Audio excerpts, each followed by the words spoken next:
Hello and what's going on, guys? My name is Wita and today we are going to take a look at the FM19 beta. I know you're excited for it, I'm excited for it. This is going to be one of the best days of the year for me personally. It's just so good when you get to try out a new game for the first time. It's FM, you're just excited to dive in and all that. And for my beta save, primary beta save this year, is going to be Hertha BSC, one of my absolute favorite clubs. And let's just take a quick look at the club. I'm going to do all these intro meetings and stuff like that. Nothing really new about those. We've seen them last year, so I'm just going to do them really quick, and I'm going to be right back. Alright, and welcome back.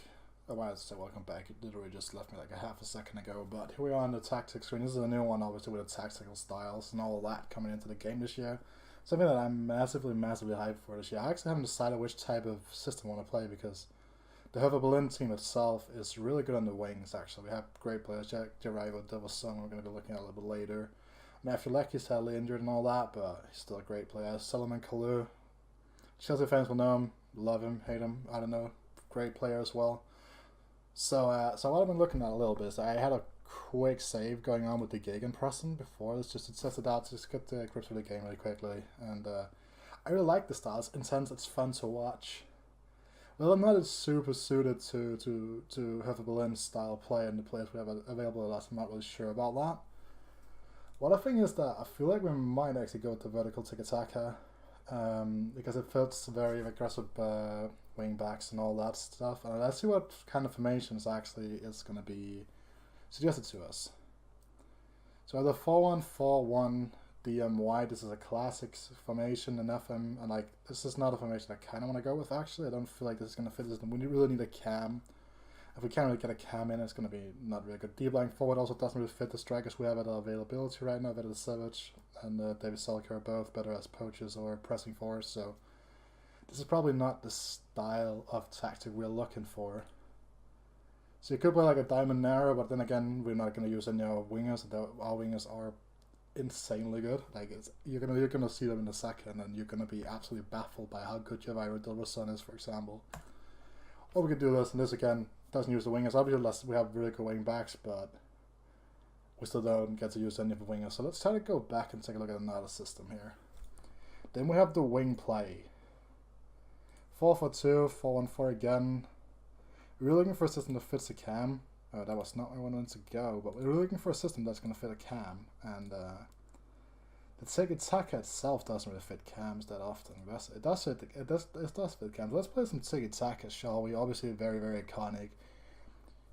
Pep Guardiola made this very popular, so let's take a look at this 1 second and see how good this is actually going to be for us. So let's try to just take a little bit of a quick look on the starting 11 of the players that I really think are going to be in here. So obviously Rune Elming Jarstein, 33 years old now, so we probably should consider see if we can figure out a younger goalkeeper that down the road will be able to replace him. I haven't really looked at anyone yet, but Elming Jarstein is such a good goalkeeper, I don't think it's going to be necessary just for now. So Valentin Lazaro already looked at or described him, absolutely incredible player. Karen Rekik here, former Manchester City youth prospect.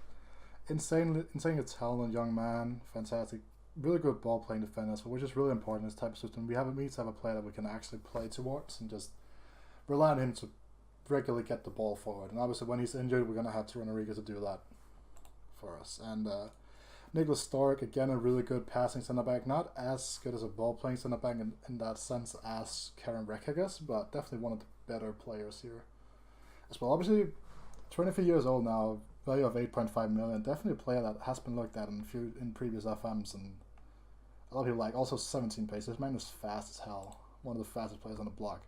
Marvin Planthorst, my absolute favorite Hertha BSC player myself. I have him on the back of my jersey as well, and it's kind of hilarious. But the man's going to be like, he's 26 years old. He's a German regular now, featured in the national team. He was with the Germans at the World Cup, obviously.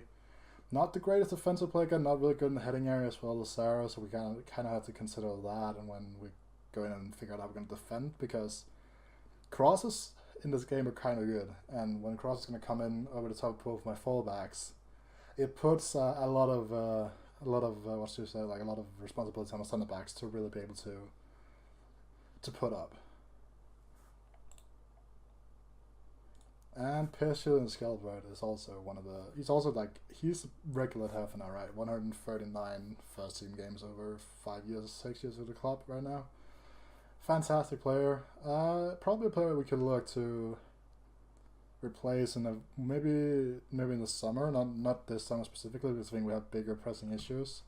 Specifically, getting in a younger goalkeeper and getting in potentially a new striker as well, depending on how much we can get. We have like 8 million in the bank, so we're not like really that poor, you could say.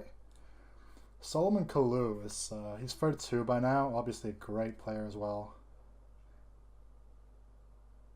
He can do a job for us all, and that's going to be fantastic and all that, but great player for sure.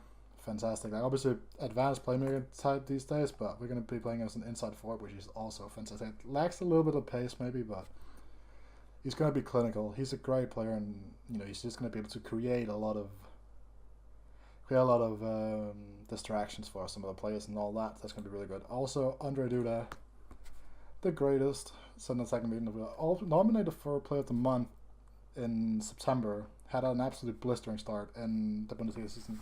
6 games, 5 goals or something like that. Absolutely immense player, and if you can keep injury free, he's going to be absolutely insane, because he has had some really serious injury issues in his time here at Hertha. So if we can get rid of those, obviously we'll see like 10 natural fitness. The guy just keeps getting injured and all that, but 17 first touch, 16 technique, 14 passing, 17 vision. This guy can open up any defense you'll ask him to.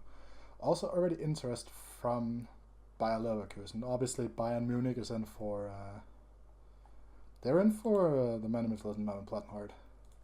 Javairo Dilrosun, coming from free from Manchester City's youth apartment, never really did anything for them.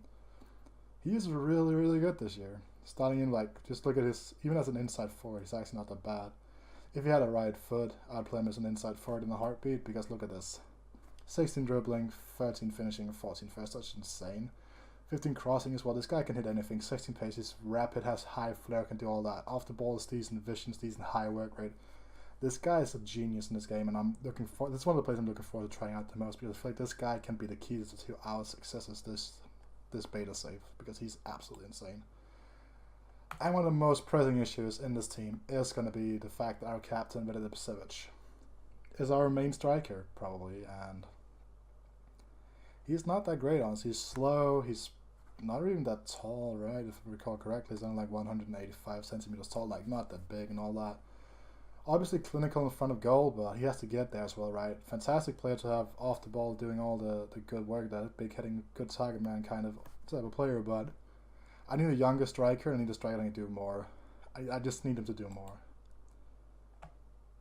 And just so you guys can see what I'm doing here, like this is just this is a squad depth set. I've removed some players and all that, so obviously it's not a fair representation, but this is where I see the specific players, right? So the only cam we actually have in this team is Andre Duda. I don't see Vladimir Darida being playing there. Darida's going to come in once he's injury free again, and he's going to be playing in the central midfield, but that's not for now because he's still injured. So we can take a look at Darida really quickly. He's out for 2 to 3 months, probably an entire month more to make sure that he's match fit and all that, but fantastic player. Like, what more can you say? This guy is an insane box-to-box midfielder, one of the best in the game. So yeah, just fantastic. So I just scrolled down once here, and you can see like there's obviously really good depth in the central midfield, and also really good depth in the center defense. Goalkeeper, again, decent depth, but then again, both of the goalies that we have, you can see right now, we just scroll down once more, and we should be there. Like, both of them are at 33, I think. Okay, Thomas Kratz is 29, but he's not the kind of goalkeeper that I want to rely on to keep me out of trouble in the Bundesliga. Like, he's obviously good at a Bundesliga level as well, but he's not the kind of goalie that I'm going to be looking at saying, this is the guy I want to have in my team 5 years down the road. Obviously, that's not what I'm going to have to do with the goalkeeper I'm going to pick up right now, but it's definitely a keeper that I'll be looking at replacing soon rather than later. Also, he has his contract runs out at the end of the year. Probably will I end up re-signing him? We'll see. Depends. Alright, so I went ahead and set up the mentoring groups. It's all just assigned by my assistant. If I find something wrong with these, I may or may not just change them around. But people may or may not be interested in this, and not a whole lot of things to say. I'll be back in like a second or two, where after I've been looking at some potential goalkeepers to get in, younger goalkeepers that we can potentially put on the wing of Rune Jarstein, and also going to be looking at a new striker potentially. So I'll catch you by then. That also means that by that time I will most likely have played a lot of friendlies already. I'll don't really play friendlies, so I'll have some results for you on the other side. We won't be playing any games this episode, but peace. Alright, so we just got done with the first friendly game of the season against our reserves, and well, that's an injury. That's a pretty big injury as well. Only hopes that's only for a month, and then Douglas Carson is for a month as well, and then Doubleson only for quite a few days, which is fine. But that is now two right backs that we have out for a longer period of time. Obviously, Lazar will be back by the start of the season, but it's still annoying that he's going to miss the start of the preseason. Like the entire preseason is going to be done. That's unlucky for us, but well, what can you do really? Nothing else you can do.